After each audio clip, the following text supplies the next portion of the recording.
Hare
संत माये बाप कृपावंत कायमी पतित कीर्तिवानु अवतार तुम्हा धराया कारण उतराया जड जड जीवा वाढवया सुख भक्ती भाव धर्म कुळाचा नाम विठोबाचे अवतार तुम्हा धराया कारण उतराया जड जड जीवा तुका म्हणे गुण चंदनाचे अंगी तैसे तुम्ही जगी संत जन अवतार तुम्हा धराया कारण उतराया जड जीवा पांडुरंगा पांडुरंगा करू प्रथमा नमना पांडुरंगा करू प्रथमा नमना दुसरे चरण संकटिया पांडुरंगा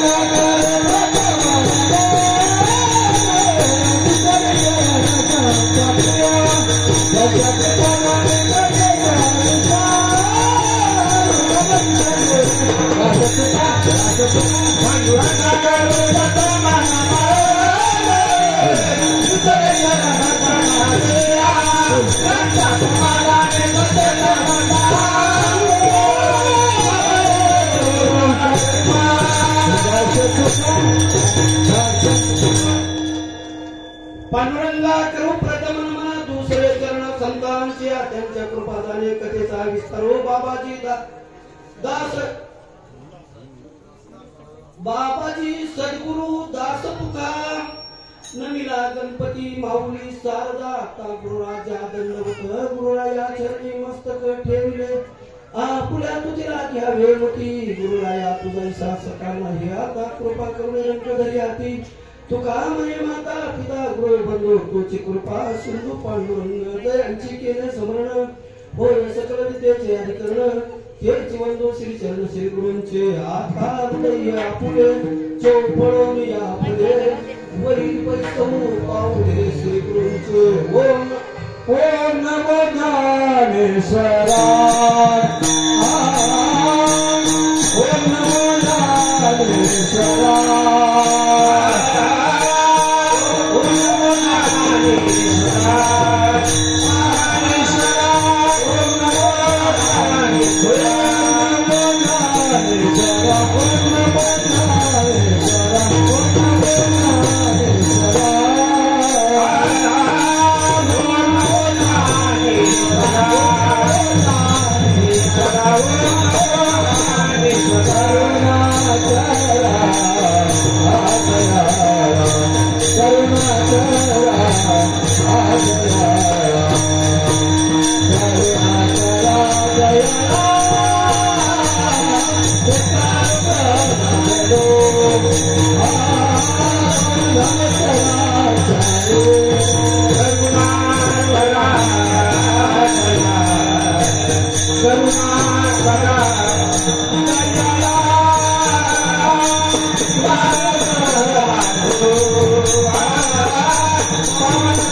तुम्ही संत माय बाप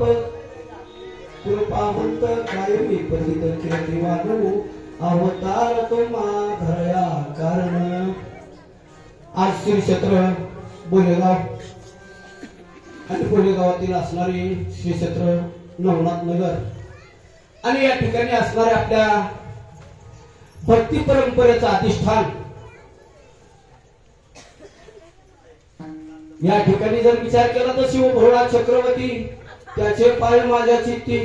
असे थोर महात्मे गुरु परंपरेचं जर पाहिलं तर दत्तात्रय सारखे महात्मे या ठिकाणी नवग्रह म्हणजे नवनाथ या ठिकाणी तर भक्तीचं जन्य वगैरे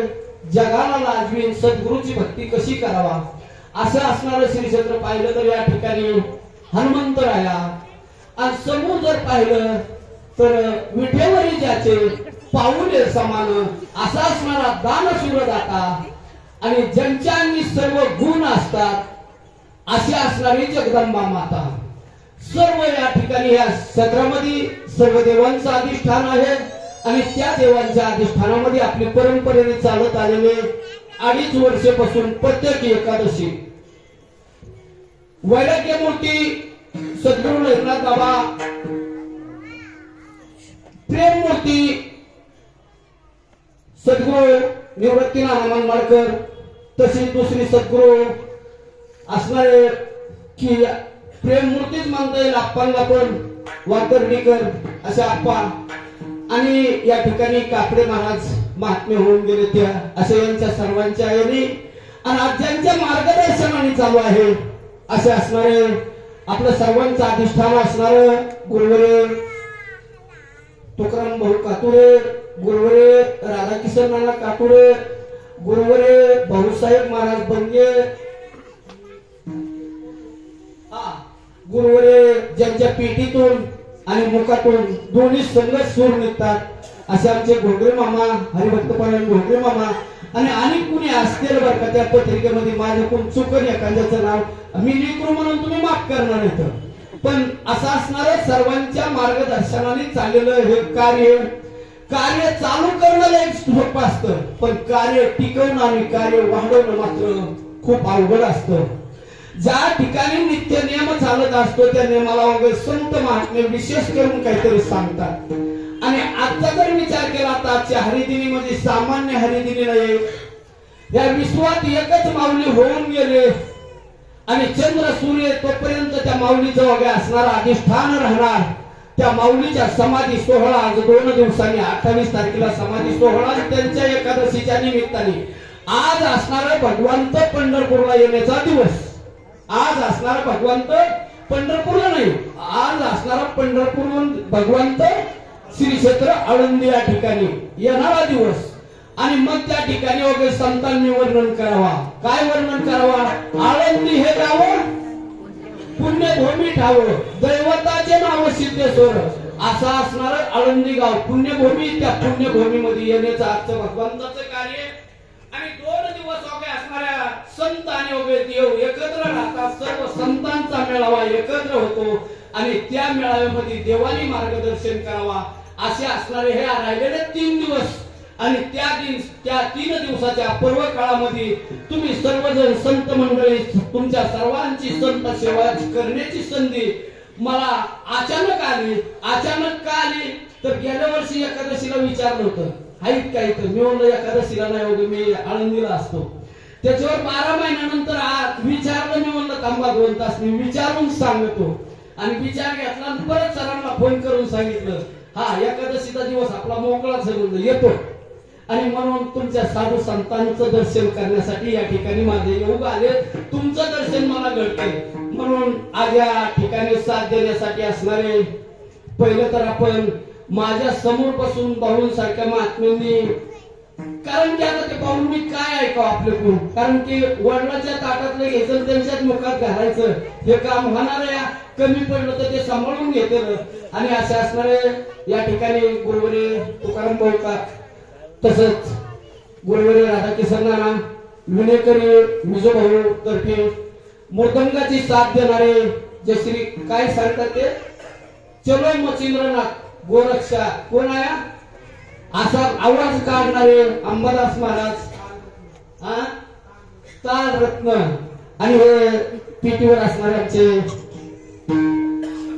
घोगरे मामा खरोखरच घोगरे मामाचं नाव जरी म्हणलं ना बोलेगाव की लोक काय मंडळी विचारते ते घोगरे मामा तिथंच आहेत ना म्हणजे असे असणारे घोगरे मामा आणि तुम्ही सर्व मला सांभाळून घेणारे सर्व टाळकरी मंडळी सर्वांची आता नावं नाही घेत पण मी सर्वांना एकदाच आता काय मागायचं हे मात्र नक्की सांगणार आहे आणि या परिसरातील जे बोलवे सरांनी मला फोन केला एक दिवस बोलवे सरांनी समोरासमोर भेटलो तरी मला बोलवे सरांनी विचारलं ओळखीलं का म्हणलं नाही कमी बोललो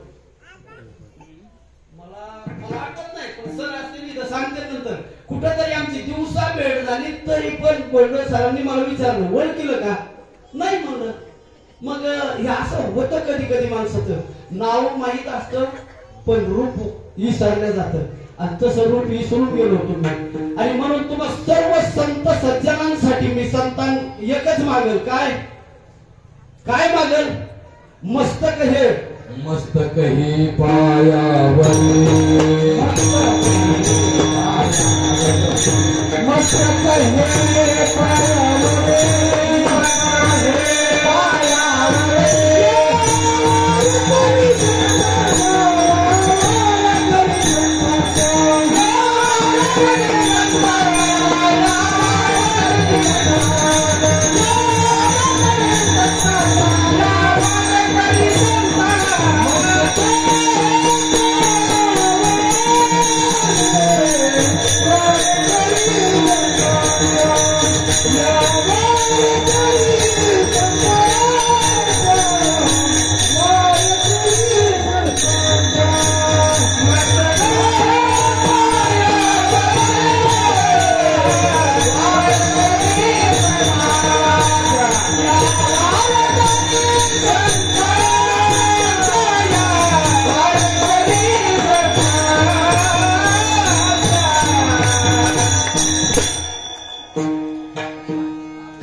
तर तुकोबारांनी सांगितलं भक्तीला जर लागायचं असेल ना तर आपल्याकडे ती असावा म्हणून बघ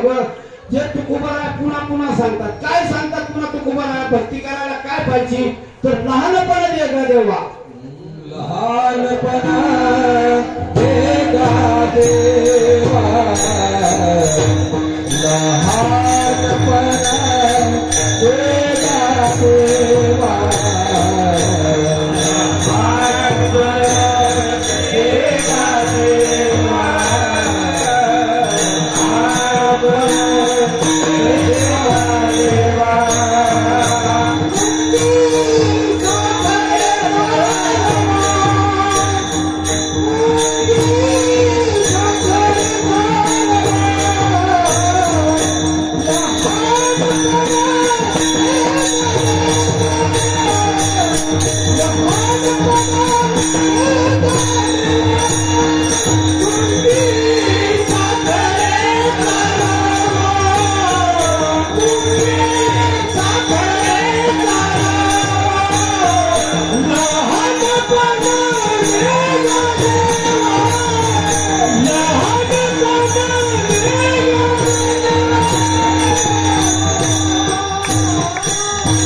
देवा देवा मुंगी साखरेचा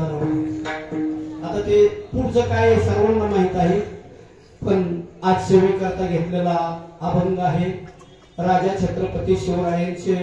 सद्गुरू असणारे श्री क्षेत्र देहू निवासी मोरे घराण्याची परंपरा चालवणारे 8वे वंशज असे असणारे जगद्गुरु तुकोबाराया या तुकोबारायांचा त्यांच्या पूर्वी जेवढे संत महात्मे होऊन गेले ह्या संत महात्म्यांचं वर्णन करणारा आणि तो 4 चरणाचा अभंग संतांचंच वर्णन करतो फक्त संतांना सोडून एकही शब्द बाहेर गेले नाही तुकोबाराया आणि तो तुकोबारायाच्या अभंगावरती आपल्याला विचार करायचा आहे विचार तर ज्याच्या त्याच्या मनात त्या अभंगाबद्दल काय असणार हे सर्वांना माहित आहे तरी पण वक्त्याचं आद्य कर्तव्य असतं की आपल्याला काय सांगता येईल त्यातून तर एकच सांगायचं फक्त जी संत परंपरेने आतापर्यंत चालत गेलेले होते त्या संत परंपरेने तुम्ही आम्हाला बोलवतात ते आणि ती परंपरा ते सांगतात कोण सांगतात जे असणारे ज्यांचा समाधी सोहळा त्या महात्म्यांचं इथं गुरु परंपरेचं अधिष्ठान असल्यामुळे आपण त्या गुरु परंपरेला आधी वर्णन करू कोणत्याही गुरु परंपरा ना माऊलींची तर आदिनाथ गुरु सकळ सिद्ध आदिनाथ